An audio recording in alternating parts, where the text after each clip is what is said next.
बहुत समय पहले की बात है। एक गांव में मनोहर नाम का एक व्यक्ति रहता था। वो गांव में रहकर छोटे मोटे काम करके अपना जीवन यापन करता था। मनोहर भगवान पर बहुत विश्वास रखता था।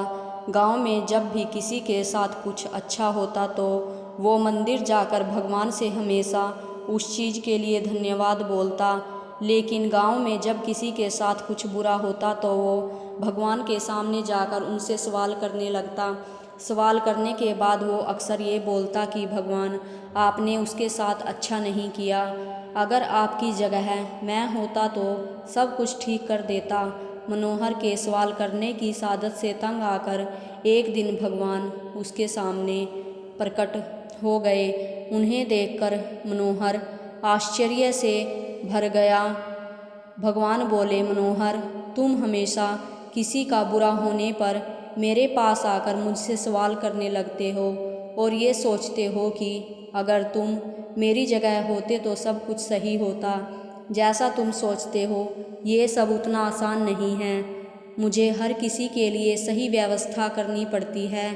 एक जगह पर खड़े रहकर धैर्य से लोगों की प्रार्थनाएं, सुख दुख, गुस्सा, ये सब सुनना और किसे क्या देना है या किसी से क्या लेना है ये सब तय करना आसान नहीं होता।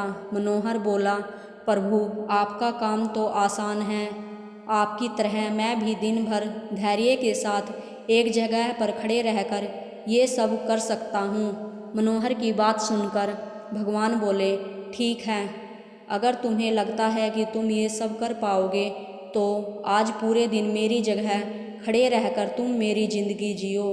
लेकिन एक बात ध्यान रखना, मंदिर में हर कोई अपनी इच्छा के अनुसार कुछ न कुछ मांगने आएगा। कुछ अच्छा बोलेंगे तो कुछ बुरा बोलेंगे।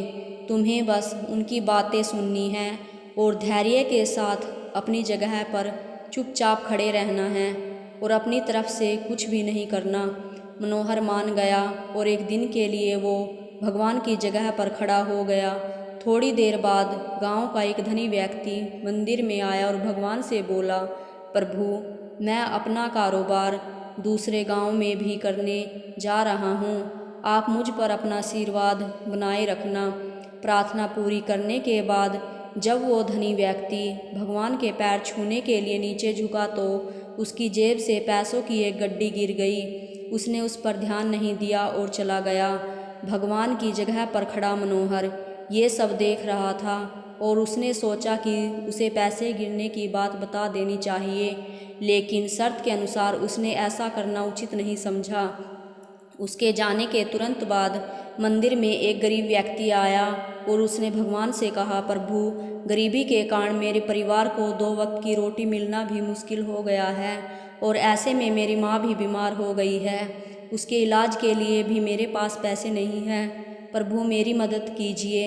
ऐसा कहकर जब वो व्यक्ति भगवान के चरण छूने लगा तो उसकी नज़र उन गिरे हुए पैसों पर पड़ी और भगवान का आशीर्वाद समझकर उसने वो रख लिए।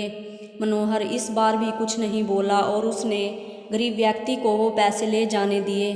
थोड़ी देर बाद मंदिर में एक व्यापारी आया जो कि समुद्र के रास्ते अपना व्यापार किया करता था। भगवान के पास आकर वो बोला, प्रभु, व्यापार की वजह से मैं 1 महीने के लिए समुद्र की यात्रा पर जा रहा हूँ। मेरी गैर हाजिरी में आप मेरे परिवार का ध्यान रखना और मेरी यात्रा को भी सुरक्षित बनाना। वो व्यापारी जैसे ही प्रार्थना पूरी करके मंदिर से निकलने लगा, इतने में वो धनी व्यक्ति पुलिस लेकर मंदिर में आ गया और उस व्यापारी की तरफ इशारा करते हुए बोला, मेरे बाद इस मंदिर में यही आया है और मेरे पैसों की गड्डी इसे ही मिली होगी, आप इससे पूछताछ करिए। उस व्यापारी ने पुलिस को काफ़ी समझाया कि वो गड्डी उसके पास नहीं है, लेकिन पुलिस ने उसकी एक ना सुनी और उसे पकड़कर ले जाने लगे। भगवान बने मनोहर ये सब देख नहीं सका क्योंकि उसकी आंखों के सामने अन्याय हो रहा था और वो सोचने लगा कि अगर अब मैं कुछ नहीं बोला तो एक बेकसूर व्यक्ति को सज़ा मिलेगी और जो कसूरवार है वो आराम की ज़िंदगी जिएगा। ऐसा सोचकर मनोहर बोल पड़ा और उसने सारी बातें बता दी। पुलिस उस गरीब व्यक्ति के पास गई और उसके पैसे लाकर उस धनी सेठ को दे दिए। व्यापारी को छोड़ दिया और वो समुद्र की यात्रा में निकल गया। मनोहर इस बात से बड़ा खुश हुआ कि उसने गलत होने से रोक लिया और वो जो सही था वही किया। लेकिन इस सब में उसने अपनी शर्त तोड़ दी और भगवान फिर से वहाँ आ गए। भगवान को सामने देख मनोहर ने गर्व के साथ उन्हें सब कुछ बताया। मनोहर की बात सुनकर भगवान बोले, आज तुमने अपनी चुप्पी तोड़कर मेरी सारी योजना को बर्बाद कर दिया। तुम्हें नहीं पता कि उस धनी व्यक्ति ने गलत कामों से बहुत धन कमाया है। यदि उसमें से थोड़ा धन उस गरीब की मदद में लग जाता तो उस धनी व्यक्ति के पाप कम होते। और वहीं तुमने उस व्यापारी को समुद्र की यात्रा पर भेज दिया, जबकि कल समुद्र में तूफान आने वाला है जिसमें उस व्यापारी का जहाज डूब जाएगा और वो जीवित नहीं लौट पाएगा। अगर पुलिस उसे ले जाती तो वह समुद्र यात्रा में नहीं जा पाता और उसकी जान बच जाती।